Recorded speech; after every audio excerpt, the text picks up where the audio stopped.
Bienvenue si vous nous rejoignez. Notre premier invité aujourd'hui, un opposant à Emmanuel Macron qui connaît bien l'Iran, le député européen Rassemblement National, Thierry Mariani, bonjour. Bonjour.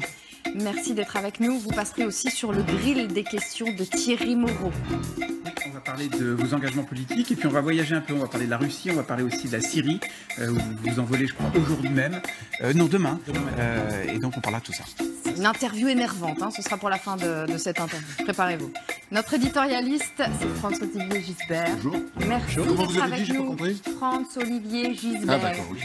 Merci, merci Franz. Ah oui, énervant. Ouais. Gérald, vous nous parlerez, vous, des dangers autour de la cigarette électronique? Oui, dangers potentiels. En tout cas, il y a les autorités américaines qui tirent un peu la sonnette d'alarme. L'OMS aussi, sur cette vapoteuse, on essaiera de faire un petit peu le point. Et puis on parlera de l'arthrose. Une nouvelle puce qui va permettre d'améliorer les traitements. Bon, on va espérer que ça soulage un peu de la douleur. Monia, vous nous parlerez du livre dont tout le monde parle. Oui, celui de Yann Moix, Orléans, mais on va surtout jouer au jeu de cette famille. Dans la famille Moix, on va prendre Yann qui écrit un livre, on va prendre le frère Alexandre qui écrit un droit de réponse et le père qui écrit une lettre ouverte. Donc c'est un roman mais qui continue dans les pages des journaux. Mais d'abord un rappel des grands titres de l'actualité. À la une, il est trop tôt pour une rencontre avec les Iraniens. Réaction de Donald Trump au lendemain de la visite surprise du chef de la diplomatie iranienne en marge du G7 et l'initiative d'Emmanuel Macron. Suite et fin du sommet aujourd'hui avec en ce moment une réunion sur le climat. Le climat et les feux en Amazonie qui ont provoqué une crise diplomatique entre le Brésil et la France. Ce matin, le président brésilien Jair Bolsonaro s'en prend personnellement à Emmanuel Macron en se moquant de son épouse sur les réseaux sociaux. Et puis la circulation alternée différenciée, mise en place à Lille et reconduite aujourd'hui à Paris en raison d'un pic de pollution. Seuls les véhicules les moins polluants peuvent circuler. Dans la capitale, le stationnement résidentiel est gratuit. Voilà pour le rappel des grands titres de l'actualité. Et maintenant, place donc à notre invité Thierry Mariani. Vous allez réagir aux unes des quotidiens. Voici les unes du jour. Première une à vous proposer. Le Macron Show peut-il payer? On en parlait tout à l'heure avant que vous arriviez. Emmanuel Macron a scénarisé ce G7 depuis 48 heures. Vous qui êtes un opposant, j'imagine que vous aurez la dent dure. Pour une fois, je suis d'accord avec Libé. Oui, c'est un show, c'est un immense show. Voilà, on a eu 6 mois de grands débats et là, on a 3 jours de show planétaire mondial où Macron essaye de nous expliquer qu'en vibrionnant dans tous les sens, il y en a un Iranien qui apparaît, qui disparaît, etc., qu'il est en train de tout organiser. Tout cela finira par rien du tout. C'est de la com. Mais est-ce que si Marine Le Pen dirigeait ce pays, est-ce qu'elle ne ferait pas la même chose au fond? Est-ce qu'elle ne scénariserait pas elle aussi ce genre de grand sommet international? Si, bon, d'abord, ce genre de sommet aujourd'hui, à mon avis, est dépassé. Sarkozy avait lancé le G20, il existait déjà avant lui, mais il avait lancé au niveau du chef d'État. Je pense que c'est la bonne dimension. Aujourd'hui, on a des États, 7 États qui représentent un poids réel sur la planète, mais sans la Chine, sans l'Inde, sans le Brésil, sans etc. Aujourd'hui, on ne peut pas prétendre, par exemple, relancer l'économie mondiale ou faire des mesures planétaires pour l'environnement sans ces États. Donc aujourd'hui, c'est un peu dépassé, à mon avis. Mais là, quand même, la scénarisation de Macron, c'est quand même extraordinaire. Qu'est-ce qui vous semble le plus extraordinaire? C'est sans limite. Mais je pense que c'est sans limite, quoi. Je veux dire. Il y a quand même un point important, oui. C'est ce qui s'est passé avec l'Iran. Alors, je ne sais pas quels sont là-dessus, le rapport qu'il y a en réalité entre Trump et Macron. On a l'impression qu'ils jouent, disons, le bon flic et le mauvais flic avec l'Iran. Mais il s'est passé quelque chose quand même. Le ministre des Affaires étrangères est venu, ils ont parlé un peu. Bon. Mais Zarif est déjà venu plusieurs fois en Europe. Il a déjà, pour votre information, il est déjà revenu à Téhéran. Il est reparti avec une très grande délégation en Chine à l'heure actuelle. Voilà, je veux dire, il n'y a rien d'extraordinaire. On connaîtra les dessous dans quelques jours de cette histoire. Quand on regardait les comptes des responsables républicains hier dans la soirée aux États-Unis, ils étaient assez amers et visiblement ne tenaient pas le même point de vue que ce matin. Visiblement, on peut douter que Macron a essayé d'organiser une rencontre avec les Américains et que cela a échoué. Voilà. Ensuite, c'est une rencontre de plus en Europe. Il peut avoir organisé cette rencontre, apparemment, d'ailleurs, parce que Trump n'a pas dit le contraire, avec l'accord de Trump. Hein. Il n'a pas dit le contraire, Trump. Oui, donc, de toute façon, l'objectif avec les Iraniens, c'est d'obtenir un accord. Et pour obtenir un accord, enfin, nouvelle nouvel accord, il faut leur mettre la pression. Voilà, c'est tout, c'est ça. Excusez-moi, le résultat, la solution aujourd'hui, elle est peut-être pas en Iran. Qui est-ce qui a dénoncé l'accord qui était respecté? Tout le monde le reconnaît, même l'agence internationale sur l'énergie atomique. C'est les Américains et c'est Trump qui a décidé, pour des raisons personnellement de politique intérieure, de dénoncer cet accord. Justement, vous disiez que le G7 ne servait à rien. Est-ce que justement ça ne sert pas à ces rencontres bilatérales, voire trilatérales, c'est-à-dire arriver à mettre autour d'une table? Alors peut-être que là ça a échoué. C'est le seul intérêt. C'est du networking, quoi, on dirait aujourd'hui à la mode. Voilà, chacun se rencontre, chacun discute, on fait des repas, il y a toujours des choses, c'est toujours agréable, enfin c'est toujours efficace de mieux se connaître. Voilà, mais quand j'entends le discours, on verra ce soir ce que nous annonce le président, quand j'entends le discours il y a 24 heures où on nous expliquait qu'on allait s'occuper de la paix, de l'environnement, de la relance économique, etc., qu'est-ce qu'il en restera? Du foutage de gueule. Je peux vous mettre au défi sur quelque chose. Il y a 4 ans, vous savez ce qui se passait en France? Non, vous le savez, mais vous avez raison, j'avais oublié moi aussi. Il y a 4 ans, on avait promulgué une loi extraordinaire qui allait changer toute l'économie française. Et pendant des mois, on nous avait expliqué que c'était sur la croissance, etc. C'était la loi Macron. Qu'est-ce qu'il en reste 4 ans après, à part les bus? C'est la même chose. Revenons au G7, Thierry Mariani, à la scénarisation. Alors, on a les images que nous tous diffusons d'ailleurs, les images des conjointes après Spelette hier, les premières dames, regardez. Ces images nous parviennent en direct. Les premières dames continuent leur voyage au sein de la culture basque. Ce matin, elles sont aux côtés de surfeurs sur la plage de la côte des Basques à Biarritz. Il va y avoir une démonstration de surf, présentation des sauveteurs en mer, discussion les pauvres, vous avec des qu'on leur fait subir. C'est un drame pour les femmes. Vous savez quoi, Brigitte Macron prend soin des conjoints. C'est un drame pour les femmes, ce G7. Voilà, pendant qu'on se penche sur les urgences du monde. Et elles ne reviendront plus. Elles reviendront plus. Thierry Mariani. C'est sympathique, voilà. Qu'est-ce que je vous dis? Ça, il y a toujours les conjoints qui ont, au moins, ça popularise le piment d'Espelette, voilà. Mais oui, voilà, ça c'est sympathique. Après tout, on met à l'honneur la culture basque. Oui, voilà, c'est tout. Il y a l'après-midi shopping après, non? C'est un peu ringard quand même. C'est-à-dire que les mecs bossent et les nanas vont aller faire du shopping ou vont aller regarder les surfeurs. Il y a Monsieur Merkel. Il y a un côté un peu macho. Ah oui, un peu macho, évidemment. C'est macho parce qu'il n'y a pas beaucoup de... C'est macho parce qu'il n'y a pas beaucoup de leaders féminins à part... Non, mais le côté shopping pour les femmes et réflexion pour les hommes. Ah oui, c'est ça que ça génère. Pourquoi elles viennent? On peut se poser la question pourquoi elles viennent, parce que ça coûte aussi beaucoup d'argent en termes de sécurité. Voilà, alors c'est... En termes de com, je trouve ça assez déplorable et ça coûte du pognon. C'est 35 millions d'euros contre 300 ou voire 400 sur le précédent sommet. Il y a eu beaucoup de restrictions budgétaires sur ce sommet-là. Ça fait cher. Hein. Allez, autre une à commenter. Thierry Mariani, Le Figaro, tenez. Le Figaro met à sa une l'Iran. Au G7, Macron tente une percée diplomatique sur l'Iran. Après tout, il fait peut-être avancer les choses, non? Oui, le seul point positif peut-être qu'il y aura dans cette affaire. Je vais défendre Macron sur un point. En Iran, la situation actuelle, je le répète, pour moi, le principal responsable, c'est les États-Unis. L'Iran respectait un accord. Oui, l'Iran respecte, on sait très bien que dans le passé, l'Iran montre qu'il ne respecte pas toujours. C'est une grande civilisation, mais ils se foutent régulièrement du monde. Oui, non, mais l'agence, d'accord. Les États-Unis aussi. Les États-Unis aussi. Mais enfin, quand même, il y a une espèce de tradition. Ils ont quand même foutu des attentats en 1986, c'était quand même du délire, vous le savez très bien, pour des histoires de corruption, parce que simplement, ils n'avaient pas le fric qu'ils voulaient avoir. Donc, c'est quand même un État compliqué. C'est un État voyou, c'est un État policier, c'est un État terroriste. Allez, d'accord. Disons-le. Non, faut arrêter le côté bisounours. J'ai pas de côté bisounours. C'est un État qui a eu des liens avec le terrorisme évident, et c'est un État qui, dans la région, qui a pratiqué lui-même le terrorisme dans ses ambassades. Non, mais attendez, faut dire les choses. Oui, bien sûr. Il y a combien d'années? Il faut pas l'oublier. Vous avez raison. Mais c'est les mêmes. Ils sont sauf qu'aujourd'hui, jusqu'à preuve du contraire, ils ont respecté cet accord. Que Emmanuel Macron et l'Europe essayent de revenir à cet accord, c'est une bonne chose. Après, malheureusement, celui qui tient les cartes est tout seul. C'est Trump. Et pourquoi? Une fois de plus, parce que c'est l'extraterritorialité du droit américain qui fait que quand les États-Unis décident qu'il y a des sanctions, comme on utilise le dollar, eh bien, souvenez-vous, là aussi, on a eu Monsieur Le Maire qui, à l'époque, avait dit jamais l'Europe pliera, nos entreprises resteront. Et puis, malheureusement, et c'est pas sa faute, Peugeot ou Total ont plié bagage. C'est un autre problème, puisqu'il y a différentes factions, différentes tendances en Iran, puisque le guide suprême de la Révolution a dit qu'il n'était pas question de rediscuter avec les Américains, alors que le ministre des Affaires étrangères, lui, il est plutôt un modéré. Donc est-ce que c'est pas aussi compliqué de mettre tout le monde autour de la table avec des factions différentes en Iran? dans ce gouvernement, c'est pas comme le bon flic ou le mauvais flic, mais chacun a son rôle. Voilà, Zarif est un diplomate qui a une grande expérience et d'autres traitent la politique Ils savent répartir les rôles, comme vous dites, un peu pour embrouiller leur monde. Ce qu'ils font traditionnellement toujours. Faut pas être dupe non plus. Oui, bien sûr. Non, il y a les gentils, les caramels mous, les caramels durs. C'est un peu comme au temps de l'Union soviétique. Et puis après, voilà, on comprend plus rien de ce qui se passe. Vous l'avez dit vous-même, c'est une grande civilisation, même si on n'en partage pas du tout certains côtés. C'est un peuple qui doit faire bientôt 80 millions de personnes. Voilà, c'est un État qui compte dans la région. Mais le problème dans ce dossier, pardonnez-moi, c'est que le grand absent, c'est l'Europe. Moi, je suis député européen.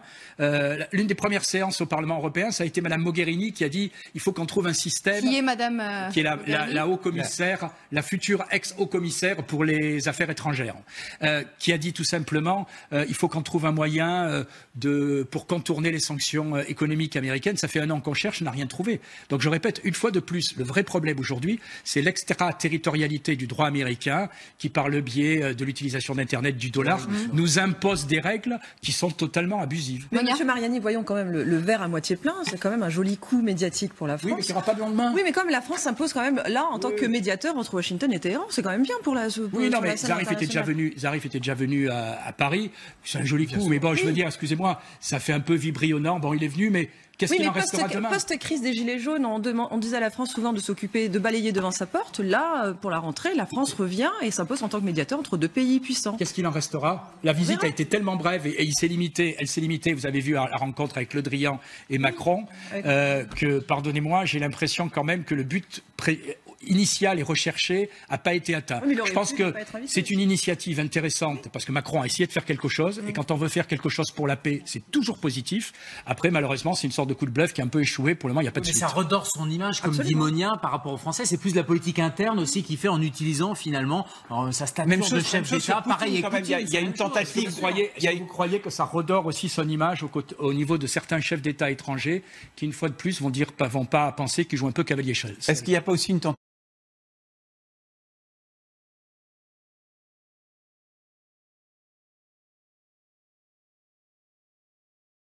tentative avec Vladimir Poutine, puisqu'il l'a vu avant, pour essayer de le réintégrer à ce sommet du G7 dont il est exclu depuis 2014, pour en faire à nouveau un G8. À ce moment-là, il faudrait qu'il rende la Crimée quand même. Est-ce que là aussi, oui, est-ce que là aussi, il n'y a pas... Je crois que c'est ça le problème, il y a eu un petit problème s'il a été exclu. Non, mais recontextualisons. S'il a été exclu du sommet du G7 en 2014, c'est à cause de la Crimée. Devenu mesure définitive en 2017, c'est parce qu'il a volé la Crimée, quoi. Enfin, c'est que la Crimée est revenue à la Russie, mais là on n'est pas d'accord avec monsieur. Il me provoque. Il va partir en vrille. La Crimée est territoire ukrainien qui a été volé par la Russie. Voilà. La Crimée, c'est l'Alsace-Lorraine pour les Russes. Voilà, c'est comme si ça a été 27 ans ukrainien. Mais non, mais vous me branchez et puis j'arrête là-dessus. C'est-à-dire, je vous rappelle que la Crimée a été 27 ans ou 24 ans, pardonnez-moi. Fallait-il inviter Poutine ? Je pense qu'il faut inviter tous les États qui comptent autour de la planète. Oui, à mon avis, il fallait inviter Poutine. Oui, il fallait inviter le Chinois. Oui, il fallait inviter l'Indien. Et oui, il fallait inviter aussi, politique mise à part. C'est honteux l'Indien d'ailleurs qui arrive comme ça en loose day par derrière, qui a ce droit, qui a droit à la photo. C'est grotesque. Oui, c'est pas bien. France, fallait inviter Poutine ? Moi, c'est très compliqué parce que je pense que il y a ce problème avec la Crimée, c'est vrai, parce que un État ne peut pas se comporter comme ça. C'est un État voyou. Voilà, il décide de prendre ça, ceci, cela. Bon, très bien. Et puis c'est pas fini parce qu'avec l'Ukraine, il peut décider de démembrer l'Ukraine. Quand on connaît Vladimir Poutine, tout est possible. Quand on sait ce qu'il fait avec ses opposants, etc. Non, mais je suis désolé. En même temps, c'est vrai, c'est très difficile de considérer qu'il n'existe pas. Moi, je suis très gêné sur cette. La politique étrangère, c'est traiter avec ceux qui existent. Oui, bien sûr, je suis d'accord. Pas forcément avec ses copains. Mais le faire revenir comme ça, avec tous les honneurs, non, peut-être pas. Mais en même temps, c'est sûr que c'est compliqué. On ne peut pas continuer comme ça, à faire comme si la Russie n'existait pas. Comment on peut régler la Syrie sans la Russie ? Comment on peut régler le dossier iranien sans la Syrie ? Comment on peut désormais agir en Afrique dans certains pays ? Pardon, sans la Russie, excusez-moi, vous avez raison. Voilà, je pense que la politique étrangère, par moment, c'est pas discuter avec ses meilleurs copains, c'est discuter avec ses adversaires ou ses concurrents, mais pour arriver à une situation de paix. Donc il fallait inviter Poutine selon vous. On va passer à une autre une. Regardez. Prochaine une. Tadam. Et on en a parlé tout le week-end. L'écran de fumée du G7. L'Amazonie, l'urgence de protéger. Emmanuel Macron, il a commencé par ça d'ailleurs, par alerter l'opinion publique sur ce qui se passait en Amazonie et sur l'inaction du président brésilien Jair Bolsonaro. Je suis très gêné, je ne sais plus quoi penser. Là, j'ai passé passé 2-3 heures cette nuit à regarder les réseaux de la NASA et autres.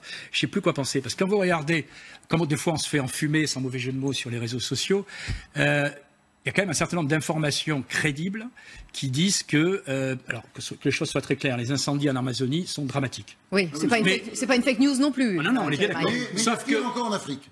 Il y a pire En Afrique encore qu'en centrale. Afrique. Voilà. En Et Afrique quand vous regardez centrale, le site de la NASA, je parle un petit peu anglais comme d'autres, voilà, qui disent quoi? Ils disent c'est exactement la même moyenne que ces 15 dernières années. C'est même plutôt moins qu'à l'époque de Lula. Ils disent c'est la même moyenne que c'est la même moyenne que ces 15 dernières années. Qu'est-ce que je veux dire par là? On est dans une situation. On est encore dans la com. Absolument. On est dans une situation dramatique et intolérable. Est-ce qu'elle est pire qu'avant? Malheureusement, non. Malheureusement, non. Et les incendies dramatiques, on les a depuis des années en Australie, en Russie, aux États-Unis, en Tanzanie et en Afrique, etc. Donc c'est une instrumentalisation. Je pense, si vous voulez mon avis, alors là aussi, je disais tout à l'heure, Trump est en campagne présidentielle. Je pense que Macron s'est jeté sur ce sujet qui est important. Je ne veux pas le minimiser. Oui, parce que, pardon, ça permet de faire quand un peu même, éviter le CETA. les feux, quand même, ont ravagé l'équivalent d'un pays grand comme l'Espagne. Oui, donc mais c'est pas négligeable non plus. Mais j'ai pas dit que c'était le compte. Attendez, qu'est-ce que je veux dire? Je dis simplement que ça brûle, hélas, visiblement, comme les années passées, hélas. Et quand c'était, pardonnez-moi, Lula, on n'a pas fait où... C'était beaucoup plus. À l'époque de Lula, Merci. ça a ensuite baissé. C'était, voilà, Lula, où celle qui lui a succédé. Surtout si. On en a Peut-être pas le fait. point le plus important, c'est qu'en Afrique centrale, c'est-à-dire en Angola, Namibie, Tanzanie, Voilà, c'est pire. c'est absolument catastrophique. Et quand on voit les images, vous dites, parlez des images de la NASA, on regarde, il y a un coin où il y a effectivement, on voit qu'il y a des feux, c'est important. Je suis pas en train de relativiser non plus, je trouve ça horrible. Et je trouve l'attitude du président par rapport aux incendies décrédibiliser les présidents, les dirigeants sur place. Le problème, c'est qu'on est dans la com. Il y a un sujet, ce sont les incendies excusez-moi. en Amazonie et en Afrique centrale. Entre-temps- Il faut parler des deux. Non, mais- C'est les mêmes causes. Oui, Ce sont les mêmes entre-temps, on causes. est passé à une urgence climatique qui n'y avait peut-être pas il y a 10 ou Mais non, 15 mais ans. attendez, qu'il y avait les non, mêmes non, formes. non, Mais- non, ce n'est pas le sujet. Le sujet, c'est que c'est en Afrique centrale et en Amazonie. Ce qui est honteux dans ce qui s'est passé là, c'est qu'à aucun moment on a parlé d'Afrique centrale. Pourquoi? Parce qu'on regarde la télé, parce qu'on est dans la com, parce qu'on s'en fout, parce qu'on est sur l'Amazonie. Mais il faut parler aussi des deux. Il faut parler des deux. Mais les chefs d'État africains, je suis absolument désolé, il y en a beaucoup qui sont très inquiets de la situation aussi. Je veux dire, ça concerne tout le monde. Ça concerne absolument tout le monde. Mais là, on est dans la com, disons dans le. Oui, on est. Je suis désolé de le dire comme ça parce que ce sont des sujets absolument tragiques, mais on est dans la manipulation. Voilà. Moi, je permettez. Mais on dit toujours en fait que c'est l'arbre qui cache la forêt, mais là on peut dire aussi que c'est la forêt amazonienne qui cache un arbre, c'est-à-dire un peu celui de l'hypocrisie, parce que finalement là on a tous les membres du G7 qui sont quand même responsables de 20% des émissions de gaz à effet de serre et qui là s'imposent comme les nouveaux ambassadeurs de l'écologie. C'est un peu hypocrite, c'est un peu le nouveau combat aujourd'hui. On est dans l'hypocrisie, à mon avis, on est même plus loin que la com, on est dans la politique totale. Parce que quand Macron fait ça, il fait un coup de billard à deux bandes. D'abord, je ne signerai pas le Mercosur. Excusez-moi, quand on connaît les institutions européennes, immédiatement Merkel a dit moi je veux vendre mes Mercedes. Les Espagnols ont dit il n'en est pas question. Donc on sait très bien que c'est du Sauf qu'il cinéma. suffit d'un veto définitif pour que l'accord ne soit pas ratifié. Je vous prends le pari qui se souvient qu'il y a un an, je me souviens des débats sur ce plateau où on expliquait à l'époque que le CETA ne serait pas ratifié parce qu'il y avait une clause d'arbitrage qui dessaisissait les justices nationales. C'est passé comme une lettre à la poste en juillet. Ce que je veux dire par là. Thierry Mariani, il y a eu en tout cas une passe d'armes entre Emmanuel Macron et Jair Bolsonaro ce week-end qui se poursuit ce matin. Oui. On a vu Jair Bolsonaro réagir à un tweet et parler attaquer Brigitte Macron sur son physique, sur son âge. Franchement, est-ce bien décent? Non, c'est minable. Voilà, c'est tout, c'est minable. Je pense que quand on allume une mèche, après on ne sait plus où l'arrêter. Je pense que Macron, qui veut donner des leçons à la planète entière, a été d'une extrême maladresse depuis plusieurs mois avec Bolsonaro. Bolsonaro lui rend la monnaie. Je veux dire, en attaquant sa femme. D'abord, Bolsonaro lui rend la monnaie diplomatiquement et à la manière un peu trumpienne, où quand Le Drian se déplace au Brésil, il fait un selfie ou je ne sais plus quoi. Il est chez dire, le coiffeur, il ne peut pas recevoir Le Drian. Couper les cheveux, sous-entendu, va te faire voir. Voilà. Après, les propos sur Madame Macron sont pitoyables. Voilà, c'est tout. Je veux dire, on n'attaque pas les personnes. Mais ce que je veux dire par là, oublions ça, qui est totalement pitoyable, impardonnable, etc. On a quand même, dans les rapports internationaux, une sorte de donneur de leçons permanent de monsieur, et d'arrogance, merci, de M. Macron, qui fait que si on fait la liste de tous les États en Europe ou ailleurs avec lesquels on est en train de se brouiller pour des raisons ou une autre, voilà, là on se brouille avec le Brésil, voilà, je vous rappelle, mais ça n'exclut pas... Il y a une très grosse maladresse politique au départ de Macron et il y a une grossièreté ce matin de Bolsonaro. Mais il ne répond pas sur le fond. Le problème, c'est que Bolsonaro ne répond pas sur le fond. C'est-à-dire que Macron, on peut dire que c'est maladroit, mais il pose de vrais problèmes concernant le Mercosur et le non-respect des engagements environnementaux de Bolsonaro. Oui, et l'autre répond sur un autre terrain. Ça veut dire qu'il n'a pas de réponse sur le fond, mais sur le côté environnemental. Sur le dossier précédent des incendies, on a aussi côté brésilien, quand vous regardez, ils disent, attendez, ils font de la politique, ils nous tapent dessus, ils n'ont rien dit quand c'était nos prédécesseurs et que les incendies, vous l'avez dit, étaient quasiment identiques ou pire. Voilà, aujourd'hui, on nous tape dessus parce que c'est M. Bolsonaro qui est au pouvoir. Je ne veux pas être son avocat. Et deuxièmement, je le répète, comment on peut avoir l'arrogance et l'outrecuidance de vouloir régler un problème dans un État étranger? Le colonialisme, c'est fini, quoi. Je veux dire, il faut le régler avec le Brésil et pas contre le Brésil et contre son chef d'État. Vous avez commenté les unes, Thierry Mariani. Qu'auriez-vous mis, vous, à la une aujourd'hui, ce matin?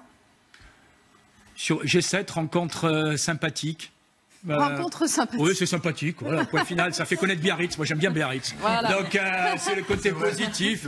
Non, mais je veux dire, il n'y a rien d'extraordinaire. Ils en ont bavé quand même ce week-end. Oui. Allez, on se retrouve dans 2 minutes avec vous et l'interview énervante de Thierry Moreau. À tout de suite.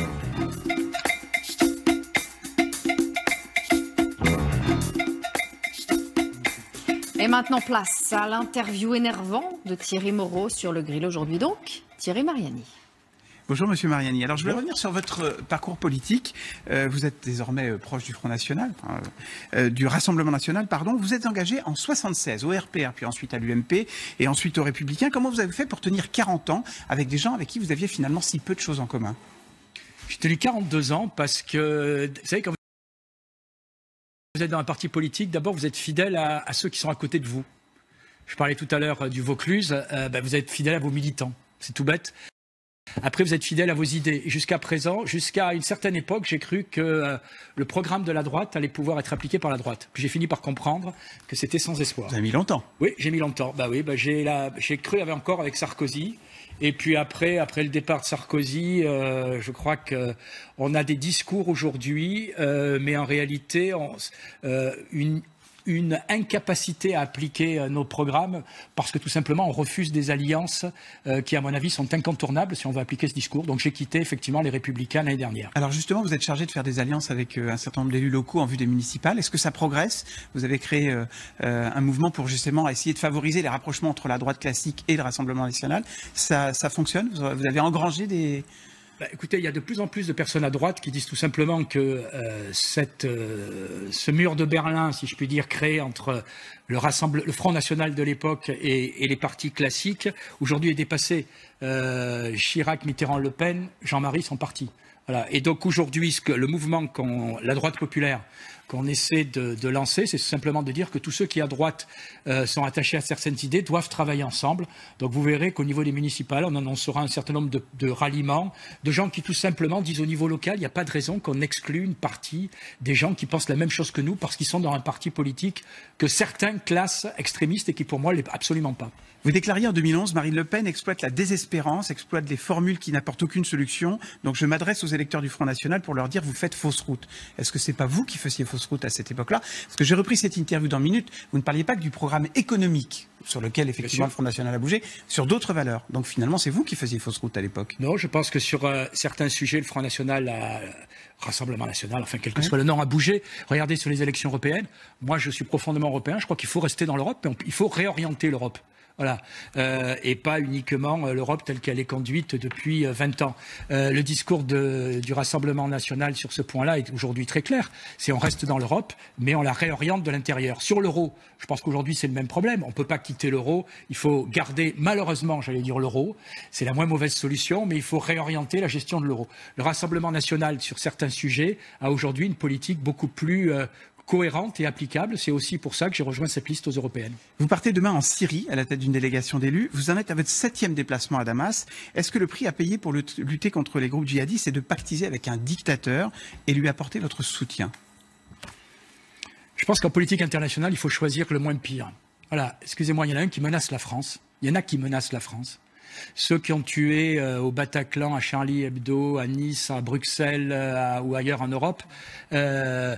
Et il y en a d'autres qui les combattent. J'ai jamais dit que le régime syrien était une démocratie exemplaire. On est dans une guerre civile. On en est à 370 000 morts. On est dans une guerre civile, y compris des gens de la population. Depuis 8 ans. Depuis 8 ans. C'est pire que la guerre d'Espagne en termes de durée aujourd'hui.